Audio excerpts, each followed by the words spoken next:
च्या बातमीकडे वळतोय। पंकजा मुंडेंच्या सभेत उदयनराजे भावुक झाल्याचं पाहायला मिळालं। रोहित पवारांनी अजित पवारांना टोला लगावला। माझ्या रडण्याचं कारण म्हणजे भावनिक झालो, उदयनराजे भावनिक झाले म्हणजे त्यांना कदाचित निवडणुकीच्या निकालाचा अंदाज आला असेल असं रोहित पवार यांनी म्हटलं। उदयनराजे साहेब तिथे भावनिक झाले होते। आता साताऱ्यामध्ये सुद्धा आपण जर बघितलं तिथलं लोकांनी इलेक्शन ताब्यात घेतलं होतं आणि कुठे ना कुठे त्यांना सुद्धा अंदाज तिथं आला असावा की या इलेक्शनमध्ये रिझल्ट काय लागणार आहे, काय विषयामध्ये ते भावनिक झाले हे मला सांगता येणार नाही। पण जर तुम्ही बघितलं जे कोणी आता भाजप बरोबर गेलेले आहेत त्यांची परिस्थिती फार वेगळी, लोक त्यांना नाकारत आहे।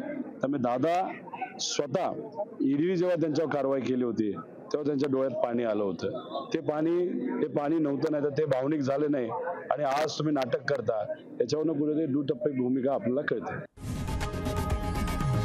लोकशाही मराठी ऐका, पहा, जागरूक रहा।